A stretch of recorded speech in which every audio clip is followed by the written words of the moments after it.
Before we start, we have a few words to clarify. Listen up, please. Listen up, please. In our speech, we'll be using. My God. Oh my goodness. Okay.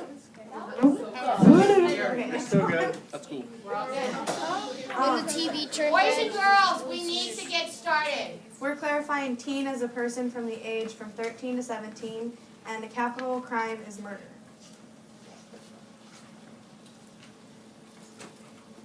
Resolved. Teen juries should be allowed for teen crimes. The Sixth Amendment states that you have the right to an impartial jury. According to en.mimi.hu, an impartial jury is a jury made up of people that don't already have an opinion or vested interest in the case at the beginning of a trial. When two attorneys who are on a trial on a case select a jury, they try as hard as possible to choose people that don't pay much attention to the current events that are happening in their city or town. It is hard for them to find adults that don't know anything about the case because when a crime happens one day, it appears in the papers the very next, and adults are way more likely to read it than the kids.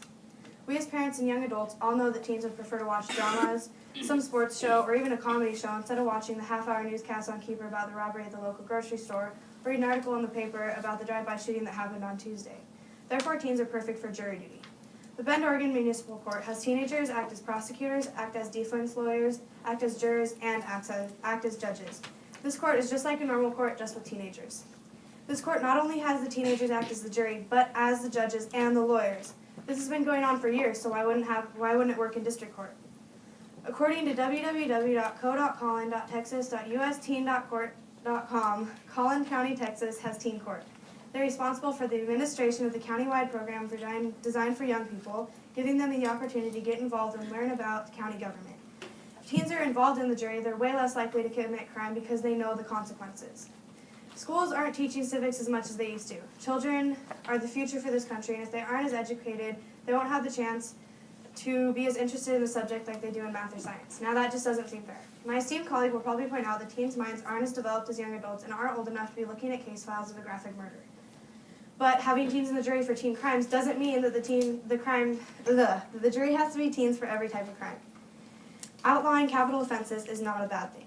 In my opinion, assault, theft, or burglary is not something that teens couldn't handle. Murder, on the other hand, is way too gory for a teenager to have to analyze and decide whether a certain person could perform the act or not, says Richard Eugene Forkham, attorney at law. 13-year-olds are plenty developed to look through evidence on a robbery or anything like that if there isn't anyone being killed, especially if it's another teen that's committed the crime. This man has been an attorney for 48 years and has seen many different types of crime. He was the district attorney in Jefferson County, Oregon for 4 years, and then he moved to Bend, Oregon in 1973. Since that time, he has represented defendants accused of everything from speeding to capital murder. His experience as a defense lawyer and a prosecutor certainly lends credence to his opinion. Based on the fact that teens don't pay as much attention to the current events in the society as adults do. Thank you.